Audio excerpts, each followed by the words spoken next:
Kim Dae-ho pressed his face against the small window of the transport ship. He had never seen anything like this before.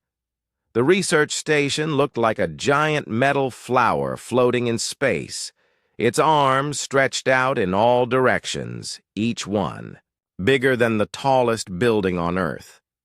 Behind it, a huge gas planet spun slowly, its red and orange clouds swirling like paint in water. "First time seeing Omega-7?" asked the pilot, a blue-skinned alien with 4 arms. His voice came through a translator device that made him sound like a robot. "Yes," Dae-ho said. "It's much bigger than I expected." The pilot made a sound that might have been laughter. "Wait until you see the inside. 12 different species work there. Most of them think humans are just smart pets." Dae-ho felt his stomach tighten. He knew this assignment would be difficult. Humans had only made contact with alien species 5 years ago. Most aliens thought humans were weak and stupid compared to them.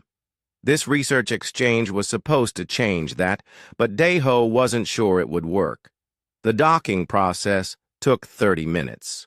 When the doors finally opened, Dae-ho stepped into a world he had only dreamed about. The walls were made of some kind of metal that seemed to glow with its own light. The ceiling was so high he couldn't see it clearly. Aliens of different shapes and sizes walked past him, most not even looking in his direction. "Dr. Kim Dae-ho?" He turned to see a human woman walking toward him. She was short with black hair tied back in a neat ponytail. She wore the same kind of uniform he had been given, but hers looked like it had been worn for months. "I'm Yoon Hana," she said, shaking his hand. "Welcome to the most interesting place in the galaxy, also the most frustrating." "Frustrating?" Dae-ho asked as they began walking down a long corridor. "You'll see," Hana said. "Let me give you the basic rules. First, never raise your voice. Aliens think humans are naturally violent, so any loud noise makes them nervous. Second, don't touch anything without permission. Some of these species consider touching to be very rude. Third, don't be surprised if they treat you like a child. Most of them think we're barely intelligent enough to use tools." They walked past, a group of tall, thin aliens with silver skin. The aliens stopped talking when they saw the humans and watched them pass with curious eyes. "Those are Zelkarians," Hana whispered. "They're actually pretty nice once you get to know them. Their brains work 3 times faster than ours, so they think we're very slow. But they're patient about it." They entered a large room filled with what looked like crystal trees. Each tree was taller than Dae-ho and seemed to pulse with different colors of light. As they got closer, he realized the trees weren't trees at all. They were alive. "Dr. Kim Dae-ho," Hana said loudly, "I would like you to meet Veltar, the head of biological research." One of the crystal beings turned toward them. Its voice sounded like wind chimes when it spoke. "Welcome, young human. We have heard much about your species' interesting approach to scientific study." The translator made it hard to tell, but Dae-ho thought he heard something like amusement in the alien's voice. It wasn't mean, but it wasn't exactly respectful either. "Thank you for having me," Dae-ho said, bowing slightly. He had practiced this greeting many times. "Your research into predator behavior should be useful here," Veltar said. "Though I wonder how much a species with no natural weapons can truly understand about predation."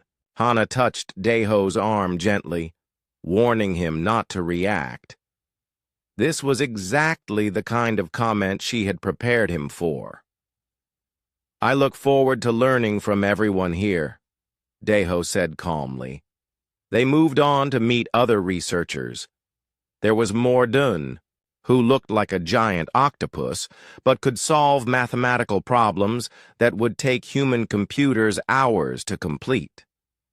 There was Commander Zekthul, a warrior species with thick armor-like skin and hands that could crush steel.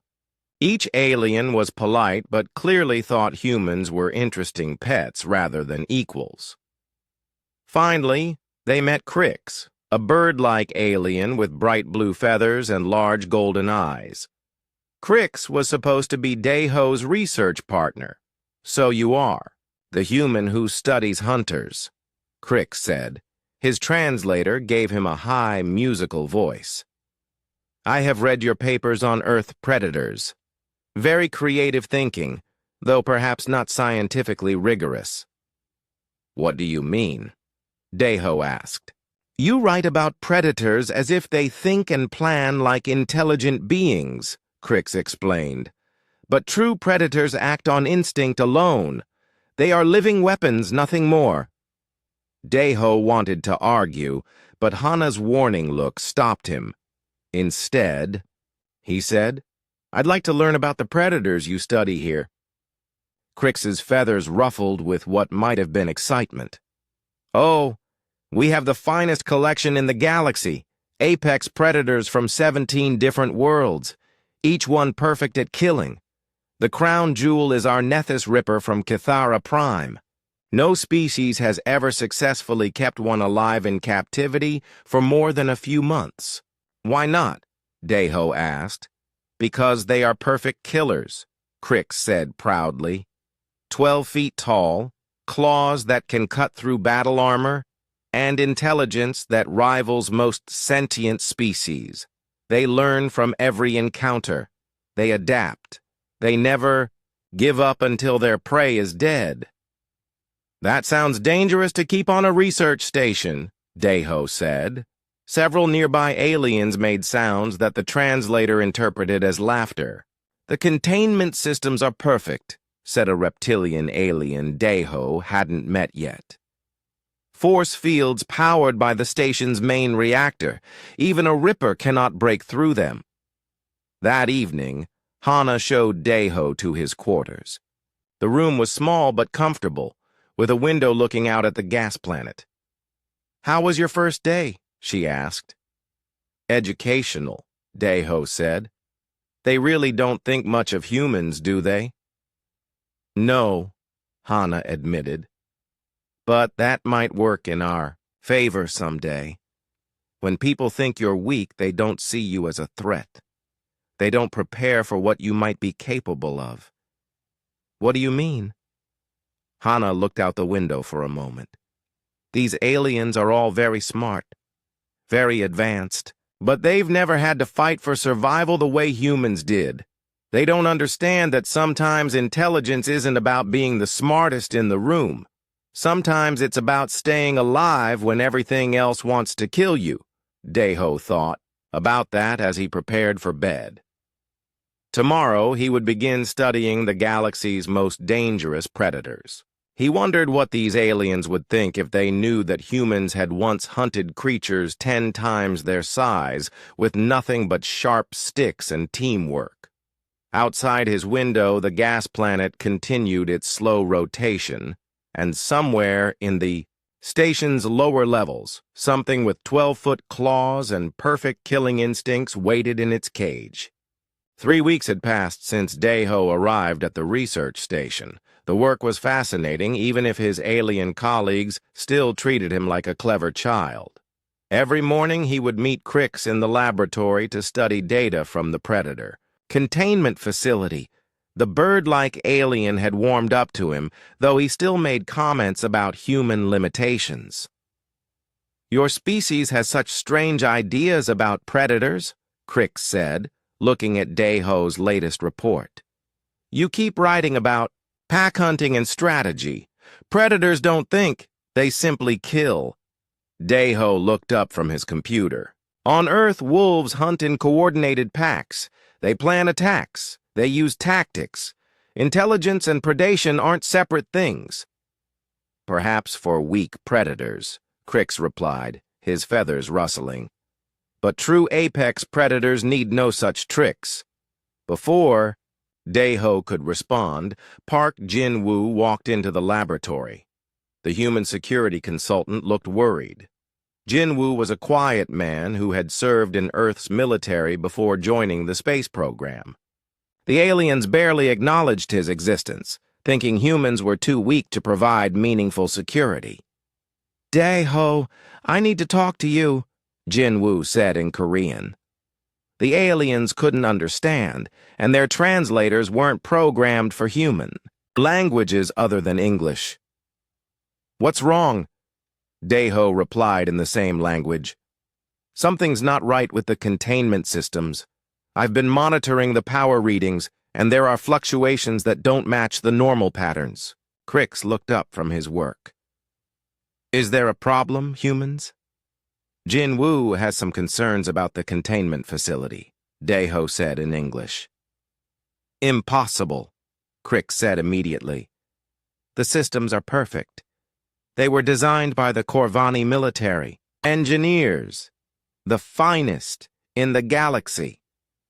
Jin-woo switched to English, though his accent made him harder to understand than Daeho. "I know what I'm seeing in the data. The power fluctuations started small 3 days ago, but they're getting worse." "Human technology is much simpler than ours," said Morden, the octopus-like alien who had just entered the laboratory. "Perhaps you do not understand our readings correctly." Jin-woo's jaw tightened, but he kept his voice calm. "I've been studying your systems for 3 weeks. The energy patterns are wrong." "We shall have our engineers check the readings," Veltar announced, as he flowed into the room like a living crystal tree. "Though I am certain they will find no problems." That afternoon, the alien engineers reported that all systems were functioning perfectly. Jin-woo tried to explain his concerns again, but they dismissed him politely. Even Hana seemed to think he was being overly cautious. "Maybe I am wrong," Jin-woo admitted to Daeho that evening. "Their technology is so far ahead of ours."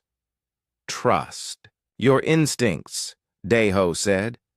"You didn't survive 3 tours in Afghanistan by ignoring warning signs." The next morning brought the weekly research presentation. All the senior scientists gathered in the main laboratory to share their findings. Daeho had prepared a report on predator intelligence, though he knew most of the aliens would dismiss his conclusions.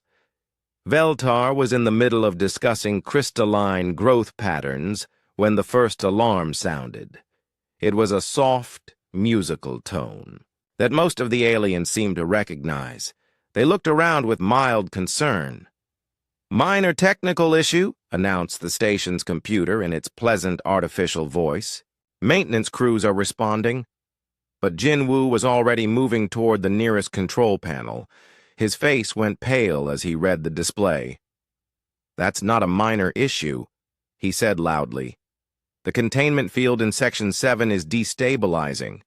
Section Chi." "7?" Crix's feathers stood up in alarm. "That's where we keep the Ripper!" The soft alarm suddenly became much louder and more urgent. Red lights began flashing throughout the laboratory. The station's computer spoke again, but this time its voice was different, more mechanical. "Emergency protocol activated. Containment breach in progress. All personnel report to emergency stations." "Impossible!" shouted Commander Zekthul as he burst into the laboratory. The massive warrior's armor was already activated, making him look even more intimidating.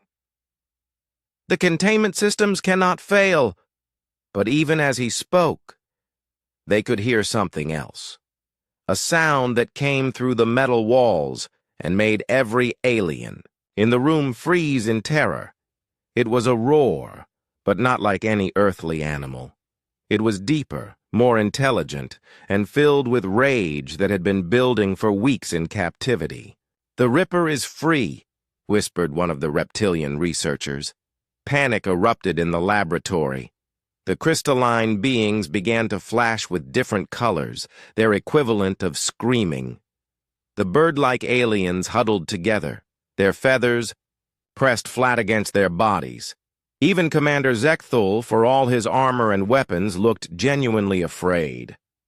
"Security teams to containment level 7, the computer announced. All other personnel evacuate to safe zones. But Daeho noticed something the others missed. Jinwoo wasn't panicking.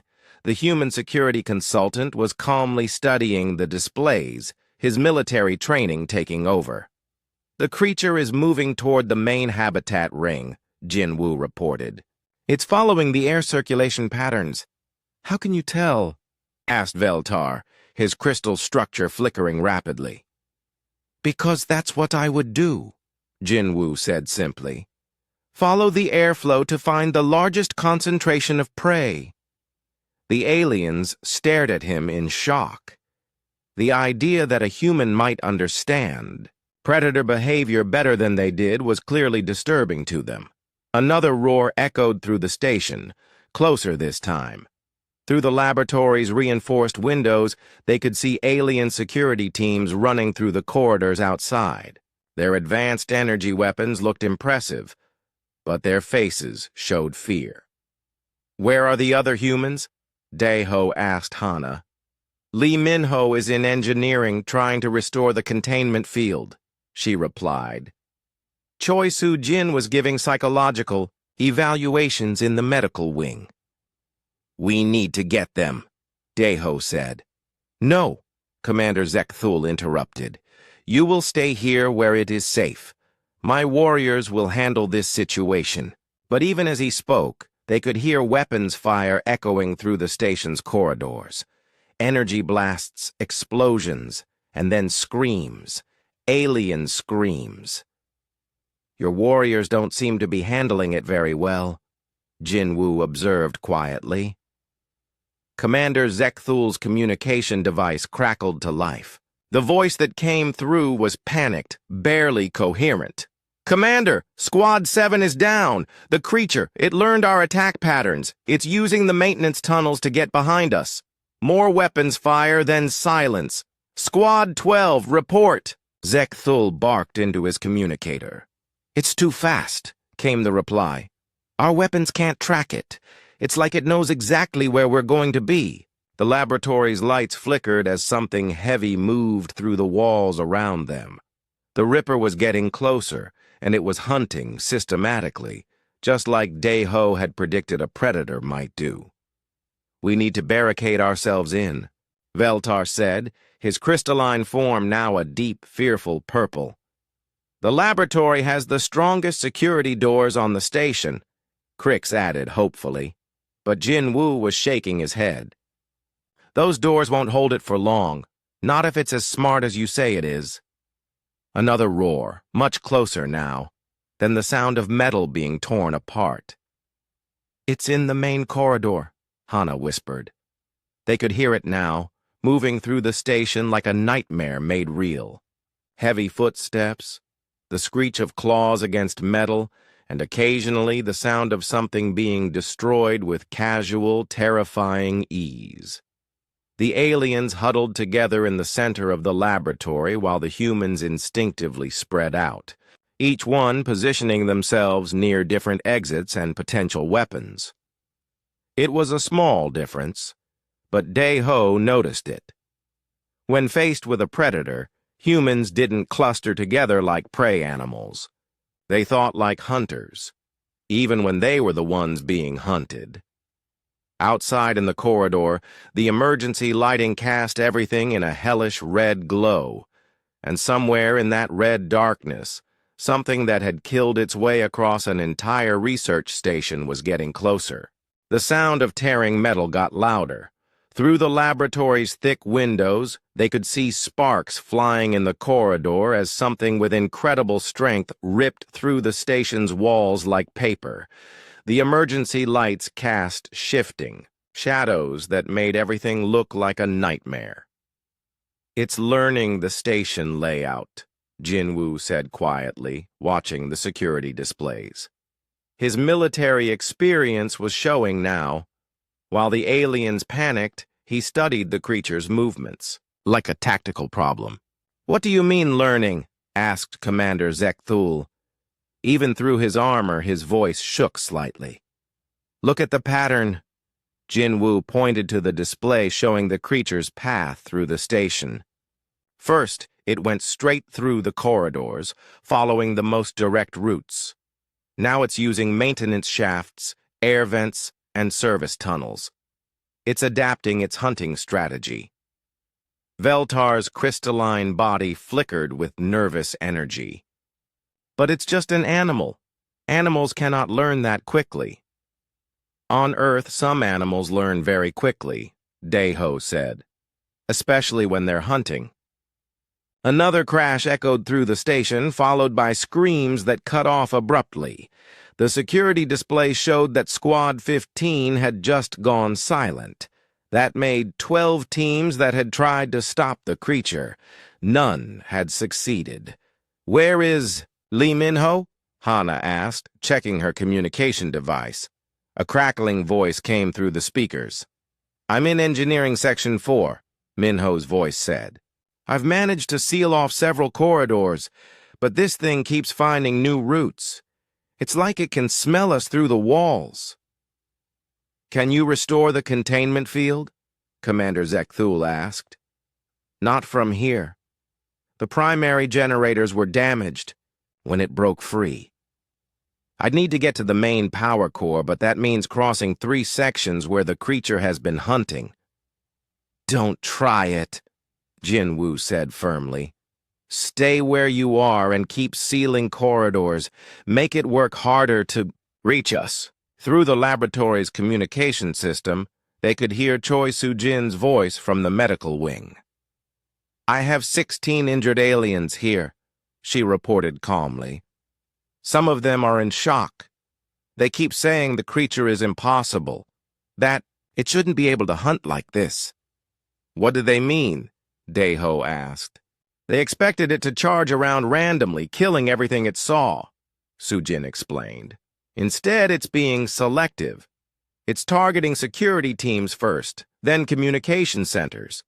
It's trying to isolate us before moving in for the kill." The aliens in the laboratory exchanged worried looks. This wasn't how their scientists had said predators behaved. According to their theories, the creature should have been mindlessly violent, not tactically intelligent. "Maybe your theories about predators are wrong," Hana suggested carefully. "Impossible," Crick said automatically, but his voice lacked conviction. A new sound reached them through the walls. Not the creature this time, but something else. It was a rhythmic scraping, like metal being dragged across stone. "What is that?" Mordoon asked, his tentacles writhing nervously. Jinwoo studied the security feeds. Then his face went pale. "It's making tools." "What?" "Look at Corridor Section 12. Jinwoo pointed to one of the displays. "See those scratches on the walls? It's sharpening its claws on the metal. And those pieces of debris, it's arranging them into barriers to force us down specific paths." The implications hit everyone at the same time. The creature wasn't just hunting them. It was hurting them. "We need to get out of here," Daeho said.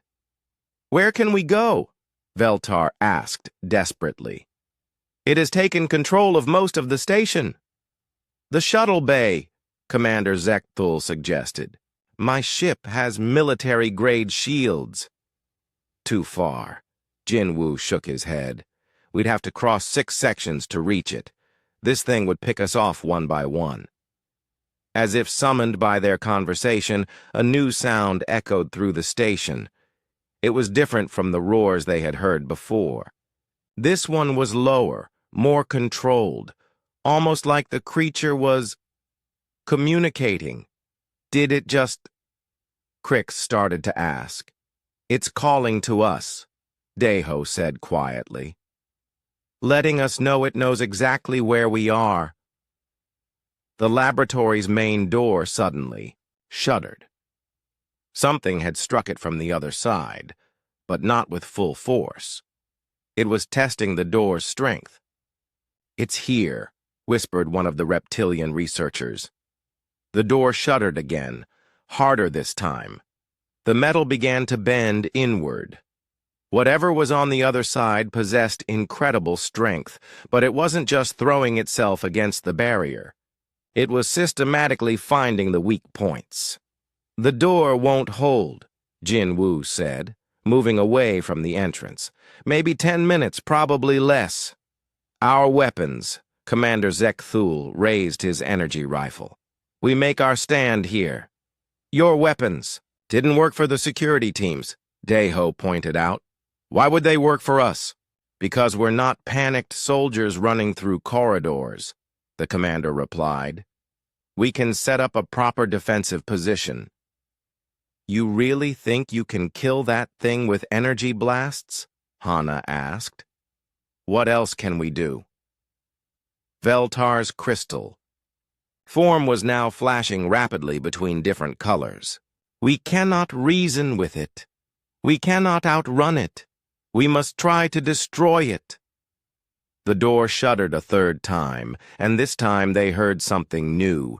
The sound of claws finding purchase on metal, followed by the screech of reinforced alloy being peeled apart like thin paper. "It's not trying to break down the door," Jin Woo realized. "It's taking it apart." Through the widening gap, they caught their first glimpse of their hunter. A single massive claw, easily the length of Daeho's arm, slid through the opening. The claw was dark, almost black, and sharp enough to cut through the station's best defensive materials. "Oh no," Crix whispered. His feathers pressed flat against his body. The claw withdrew, and for a moment there was silence. Then an eye appeared in the gap. It was golden, almost luminous, and clearly intelligent. The creature was studying them, learning about its trapped prey. "It's planning something," Daeho said. The eye disappeared, and the systematic destruction of the door resumed. But now they could see the creature's method. It wasn't trying to create a large opening it could charge through. Instead, it was making several smaller openings at different heights and angles. "It's making sure we can't predict which opening it will use to attack," Jinwoo observed with professional admiration despite their situation. "Smart. Too smart," Commander Zekthul muttered. As the creature worked, they could hear it breathing on the other side of the door.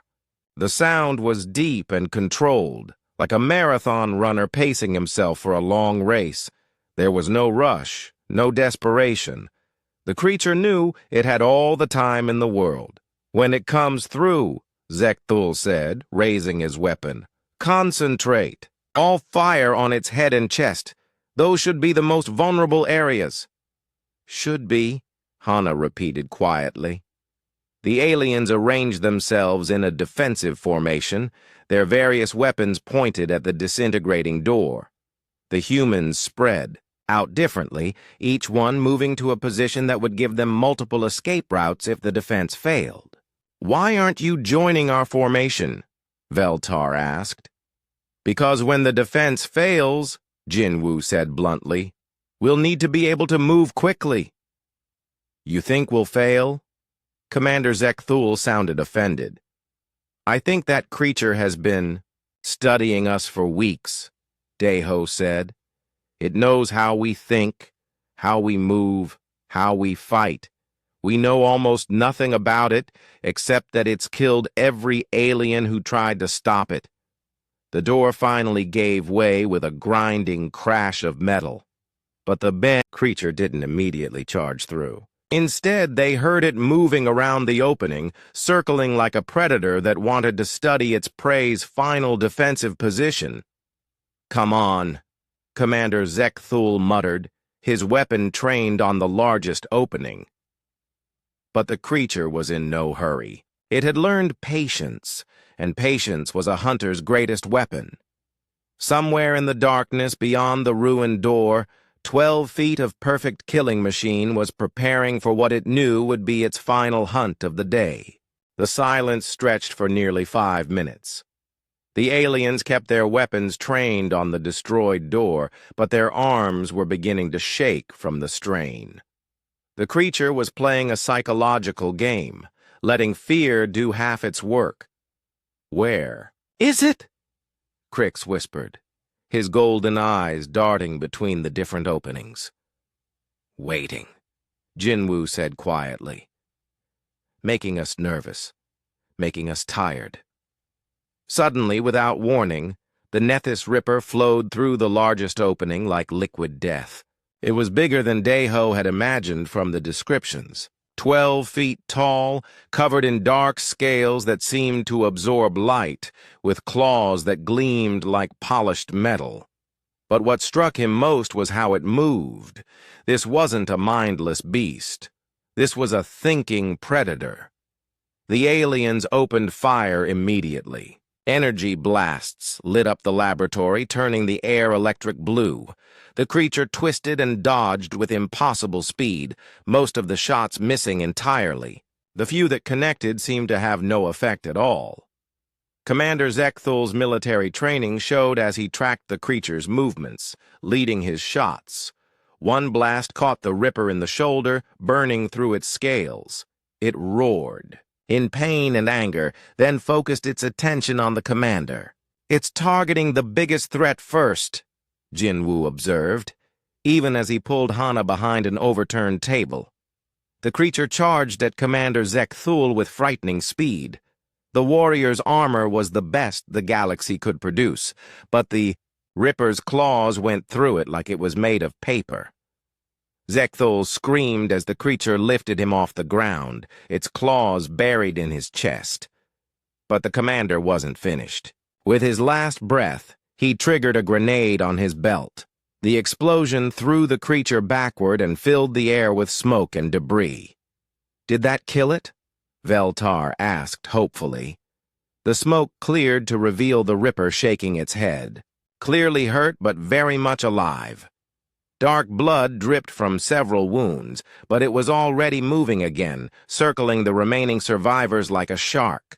"Nothing," Mordun whispered. "Our best weapons did nothing." The creature's golden eyes fixed on each of them in turn, as if deciding who would die next. When its gaze reached Daeho, it paused. There was something different about the way the human was standing. While the aliens huddled together in terror, Daeho was studying the creature with the same intensity it was studying him. "What are you doing?" Hana asked quietly. "Learning," Daeho said, never taking his eyes off the Ripper. "Learning what?" "How it moves, where its balance points are, which leg it favors when it turns." The aliens stared at him in disbelief. "You cannot be serious," Crix said. "You're planning to fight that thing?" Daeho started removing his jacket and equipment belt. "Someone has to." "With what weapons?" Veltar asked desperately. "The same weapons my ancestors used to hunt mammoths," Daeho said calmly. "Intelligence and determination." "You'll die in seconds!" Sujin's voice came through the communication system from the medical bay. "Maybe," Daeho admitted, "but I'm not going to die hiding behind a table." The creature seemed to sense that something had changed. It stopped circling and focused entirely on the human who was calmly preparing to face it. There was confusion in its golden eyes. This wasn't how prey was supposed to behave. "Daeho, don't do this!" Hana pleaded. "Humans didn't become the dominant species on Earth by being reasonable," he replied, rolling up his sleeves. "We did it by being stubborn, adaptable, and too stupid to know when we're beaten." Jinwoo understood first. He began quietly clearing debris away from the center of the laboratory, giving Daeho room to move. "What do you need?" Space to maneuver and something to wrap around my hands, Deho said, studying the creature's claws. I'm going to need grip.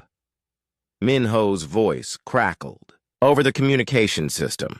I'm monitoring your vital signs. Your heart rate is actually decreasing. Combat breathing, Deho explained. Something they taught us in basic training before we joined the space program.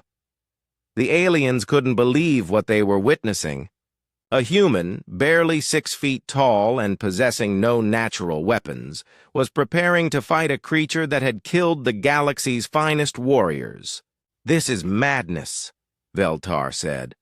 No, Deho replied, wrapping strips of cloth around his hands for better grip. This is human. The creature made its decision. It charged at Deho with the same devastating speed it had used on Commander Zekthul.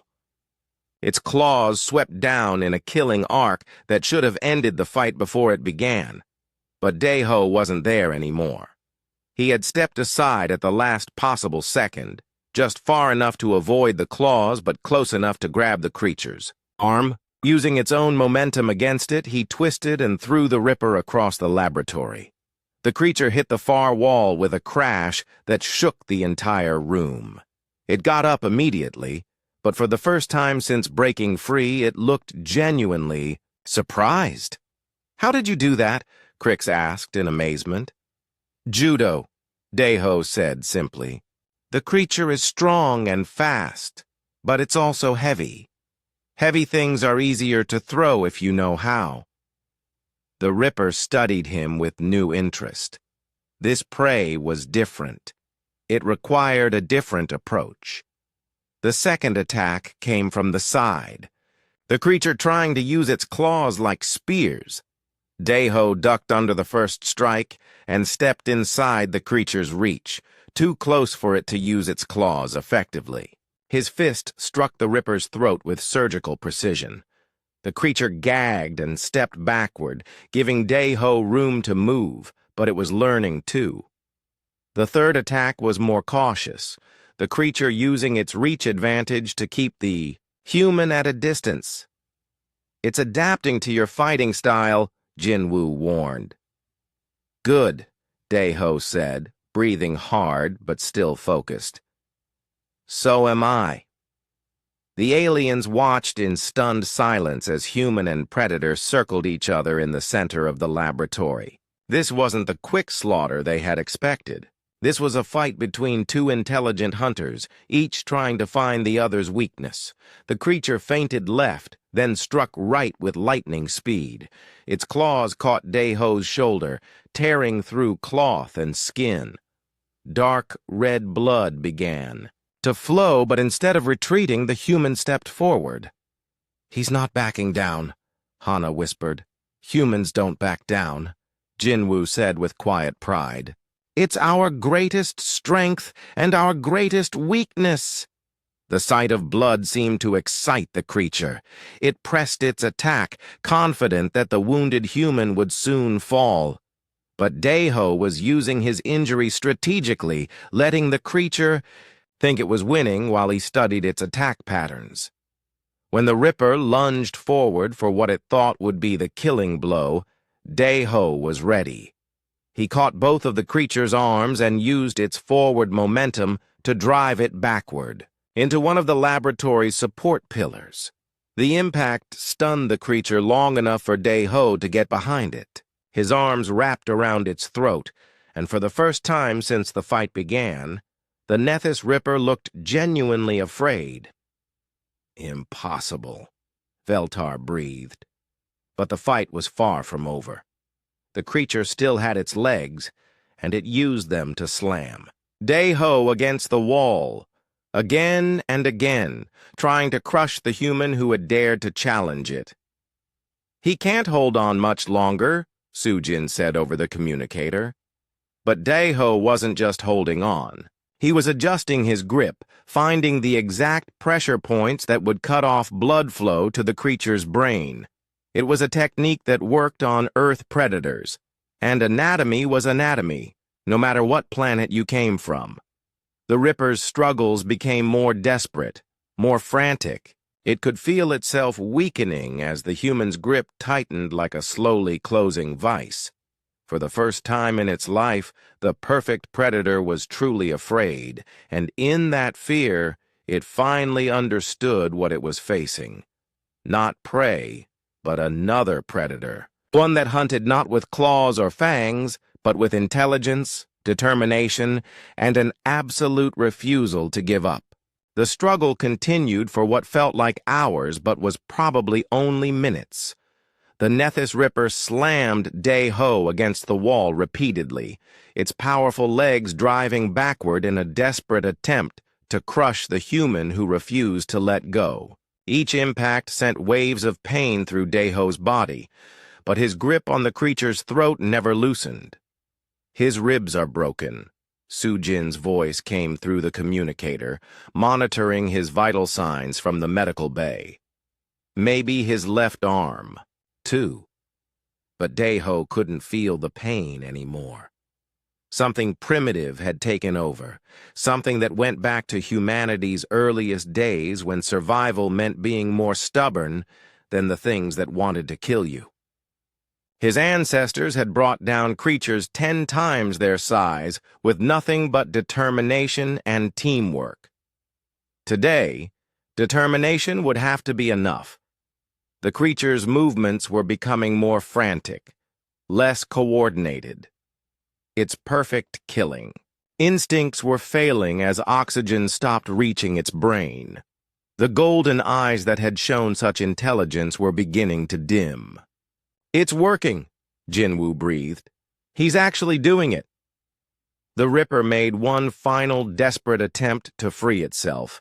It threw its entire weight backward, driving Day-Ho into the laboratory's main computer console. Sparks flew as expensive. Alien technology shattered under the impact. But when the sparks cleared, Day-Ho was still there, still holding on. His face was covered in blood from a dozen small cuts. His breathing was labored, but his eyes were as focused as ever.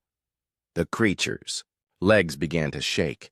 Its massive frame, which had seemed so powerful moments before, was now working against it. The bigger you are, the more oxygen you need, and it wasn't getting any. "Let go of it," Veltar said suddenly. "You've proven your point. Let it live." Day-Ho's eyes met the crystalline alien's flickering form. "It killed 17 people today," he said quietly. "If I let it go, it will kill 17 more tomorrow." "But surely we can contain it again," Crix pleaded, his feathers trembling. "With what?" Hana asked. "Your perfect containment system already failed once." The truth hung in the air like a weight. There was no going back. Either the creature died, or everyone else on the station would. The Ripper's struggles grew weaker. Its breathing became shallow, irregular.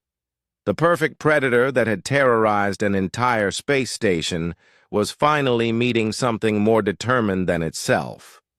With a sound that was part sigh, part growl, the Nethys Ripper went limp in Day-Ho's arms. The laboratory fell completely silent except for the human's heavy breathing. Slowly, carefully, Day-Ho released his grip and stepped back. The creature's massive body collapsed to the floor like a fallen tree. "Is it?" Morden started to ask. Jinwoo approached cautiously and checked for a pulse. "It's dead." The aliens stared at the scene in absolute silence. Their most dangerous predator, the creature that had killed the galaxy's finest warriors, lay motionless on the laboratory floor. Standing over it was a human, bleeding and exhausted, but very much alive. "How?" Crix whispered. "Persistence hunting," Day-Ho explained, sitting down heavily on a piece of debris. "Humans evolved to outlast their prey. We're not the strongest or the fastest, but we don't give up."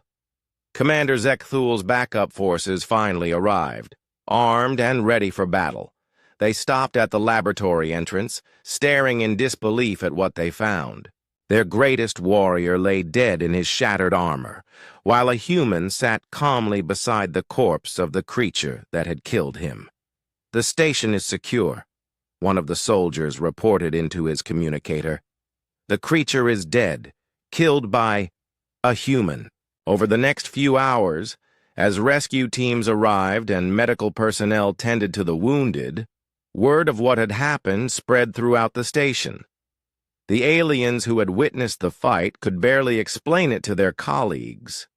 He had no weapons, Veltar kept saying. No armor, no technology. Just his hands and his mind. And his stubbornness, Hana added, helping Su-Jin bandage Daeho's wounds. Don't forget the stubbornness. Lee Min-ho finally emerged from the engineering section, having successfully restored partial power to the station's systems. "I monitored the whole fight through the security feeds," he said. "The creature was stronger and faster, but Daeho never stopped learning from it. Every attack, every movement, he was gathering information and adapting his strategy. The alien, researchers began to understand that they had fundamentally misunderstood something about humans. They had assumed that lack of natural weapons meant weakness, never realizing that humans had become apex predators precisely because they could adapt to any challenge. "We need to update our species classification database," Veltar announced later that day. "Humans are not primitive tool users. They are adaptive predators of the highest order." The recommendation went out that evening to the Galactic Council. Within hours, every species in the known galaxy received the same message. Species classification update, humans, Terra. Status changed from primitive tool users to apex, predator. Exercise extreme caution when engaged. The message included a full report of the incident, along with security footage of a human killing a Nethys Ripper with nothing but his bare hands and determination. "What will happen now?" Daeho asked Hana as they looked out at the rescue ships arriving to evacuate the station. "Now everyone knows what we're really capable of," she replied. "The question is whether that's a good thing or a bad thing." "Knowledge is usually better than ignorance," Daeho said thoughtfully, "even when the knowledge is uncomfortable." As the evacuation continued, alien crew members from the rescue ships kept staring at the human survivors. There was no mockery now, no condescending smiles. Instead, there was something that looked very much like respect, mixed with a healthy dose of caution. "They're afraid of us now," Jinwoo observed. "Good," Su-Jin said quietly. "Maybe now they'll take us seriously when we warn them about dangers they don't understand." The final report filed by the station's investigators was remarkably simple. Containment failure resulted in the death of 17 beings and significant damage to station infrastructure. Crisis resolved when human researcher Kim Dae-ho successfully neutralized the hostile entity through direct physical confrontation, recommend immediate review of all predator containment protocols and human species classification. But the real story spread through word of mouth across 100 worlds. The story of the day, an alien research station learned that in a galaxy full of predators, humans might just be the most dangerous of all, not because they were the strongest or the fastest, but because when everything else gave up, humans kept fighting. Years later, when young aliens asked their teachers about humans, they would hear about the species that had climbed to the top of their food chain, not with claws or fangs, but with brains, determination, and an absolute refusal to accept defeat. And sometimes, late at night, when the older aliens wanted to frighten their children into behaving. They would tell them about the human who killed a Nethys Ripper with his bare hands, and how his species had earned their place among the galaxy's apex predators not through technology or natural weapons, but through the simple, terrifying fact that they never knew when to give up. The legend of humanity had begun.